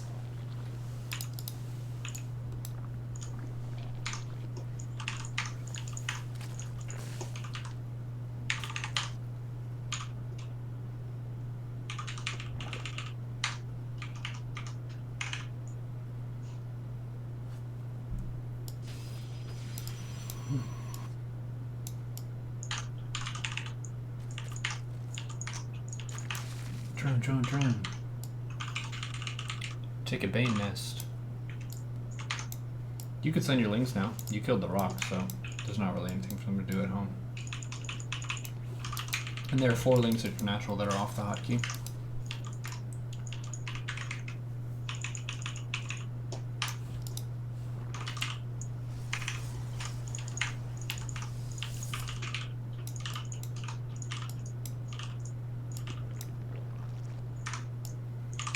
Go up to 5 gas. Take +2 melee.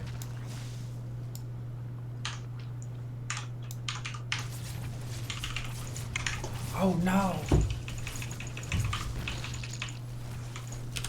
I need more queens in this. Yep.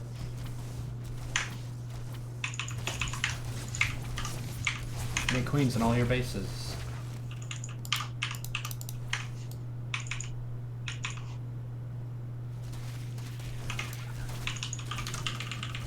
Make drones. You have 58. You want 70. Send the queens.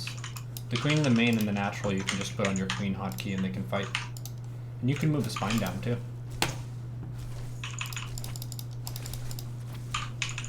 And take a gold base.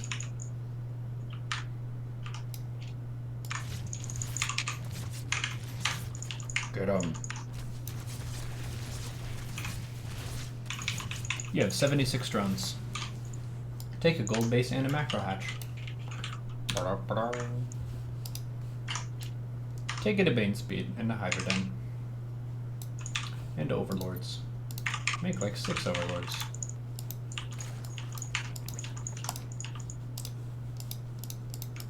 Don't forget to hotkey the macro hatch and the gold base.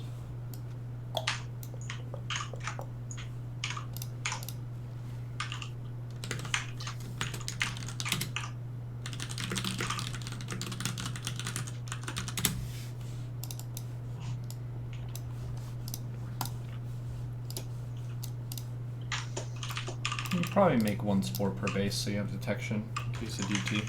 Yeah.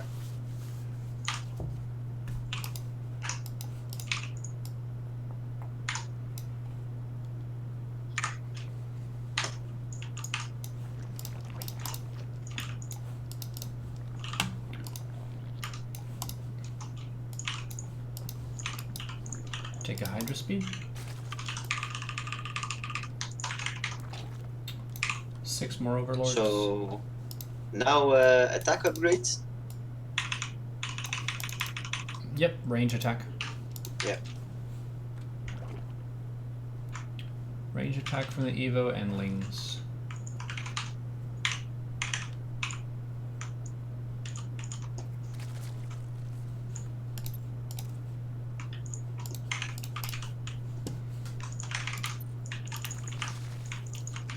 Make 6 overlords. Build a spore and a spine with a gold base. Inject the gold base. Get maxed.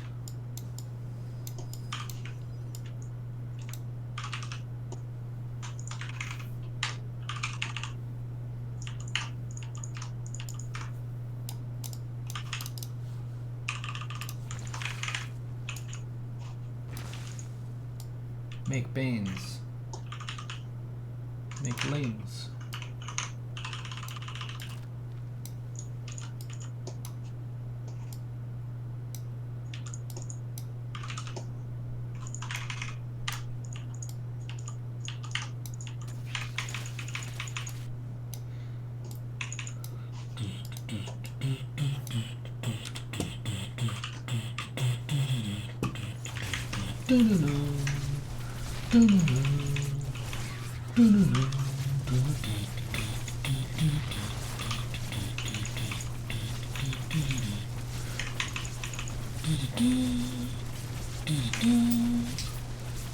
Transfuse! Ah.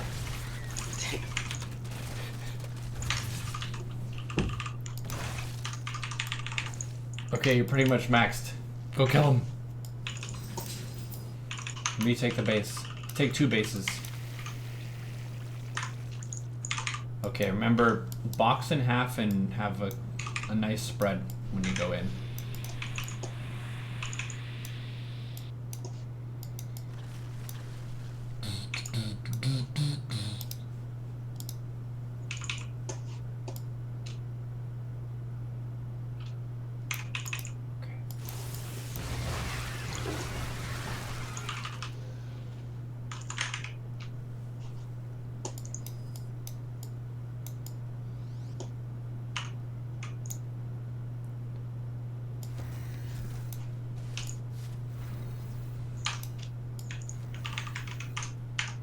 Try and split into 2 groups.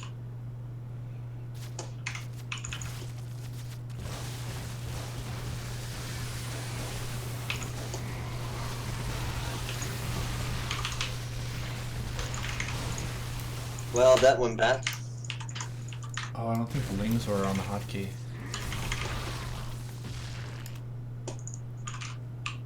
Make hydras. Take +2 ranged.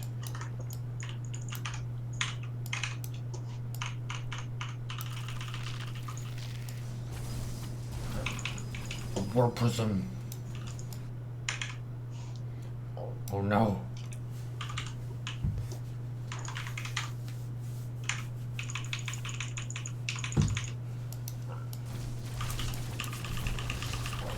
Build a new Hydra Den.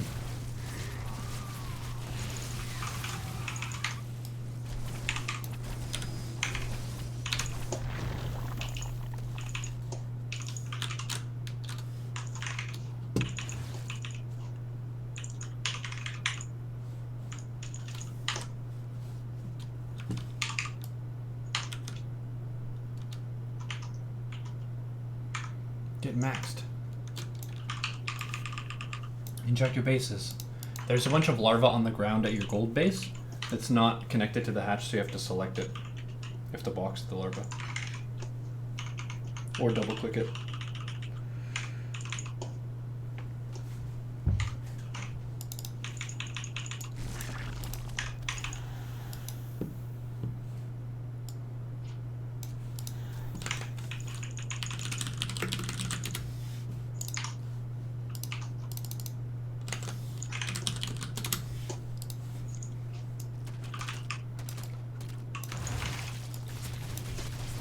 So since he keeps harassing you with Warp Prism, you could put maybe 4 Hydras and some Lings on a hotkey and just keep it in the main.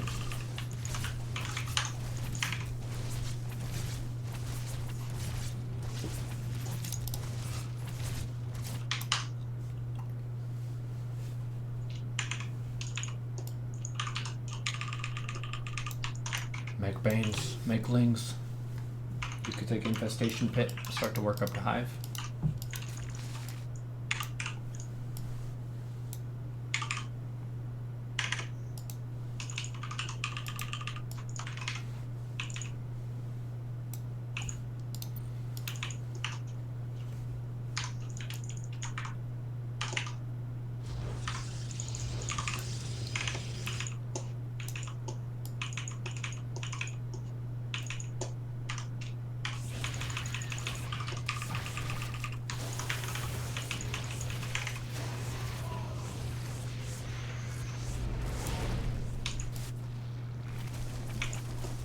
You have a bunch of stuff at your natural you can use to fight the Zealots in your main.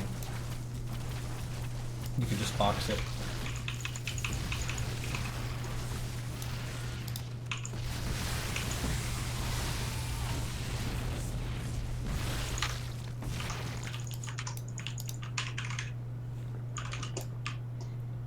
Kill the prism.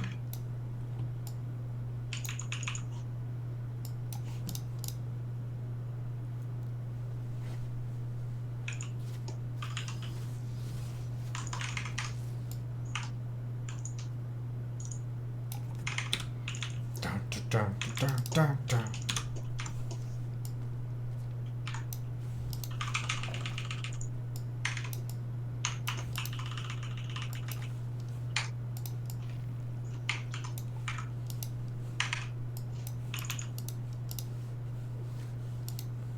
Believe. Make Banes.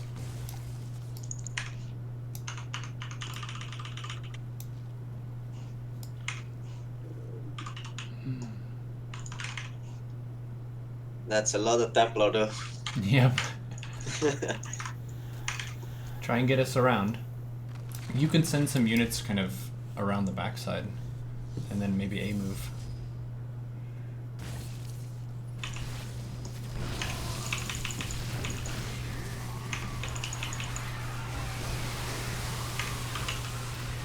Oh, the surround!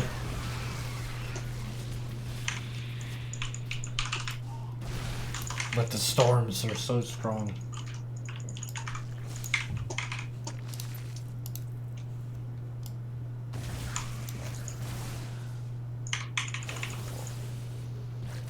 No.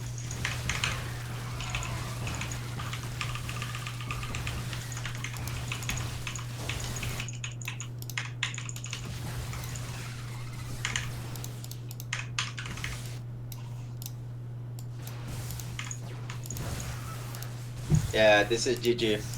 Rip. Well, good. This, I think, highlighted one thing that I will add to the notes for you, and that is 4 Hydras in the main on a hotkey in ZvP is your anti-prism. So let's put that 4 Hydras. I usually put it on my Muta hotkey. Your main versus prism. Because you were in a pretty good spot, economically speaking, until the Zealots started to harass your bases. Yeah, the harass really hurt me. If the Zealots are already out, you can add some Lings and some Banes to that hotkey group. But that'll streamline the matchup and make it a lot more linear. Because if you look on the army value graph, you had a much larger army. But if you're attacking into storms and they're countering you with Zealots, then it's really tough to take an advantage. But if you deny the Prism, then you can keep trading on their front and kind of play the match more on your terms rather than on their terms. Yeah. Vision would have helped a little bit, like having an Overlord at the future expansions from the opponent. But for the most part, that was a big improvement on what we saw from your replays. So I'm going to attach some of the replays from my games to the email, and I have all the notes, and I will send that along to you. All right. Perfect. Any questions? Any final questions? No, not really. Everything makes sense. Awesome. Well, good working with you. The 2 hours went by pretty fast. Yeah, true. Well, good luck, have fun. I hope you kick ass and go to Diamond 1 super fast. Yeah, we'll do. Okay, thanks for the help. Yeah, no problem. Cheers, dude. Bye. See you. Swarm them.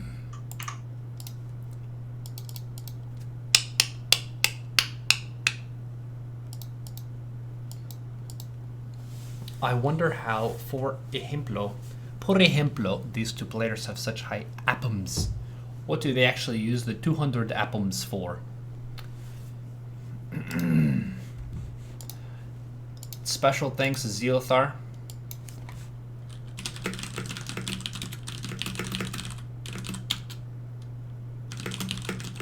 For sparring against Messiah. Zealothar is one of the best, well, he's the best sparring person that I get for these types of coaching sessions.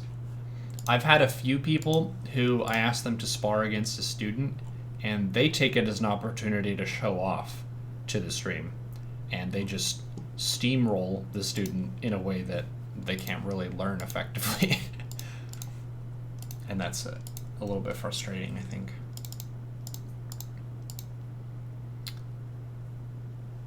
How many atoms does it take to get to the center of the world? Awesomes.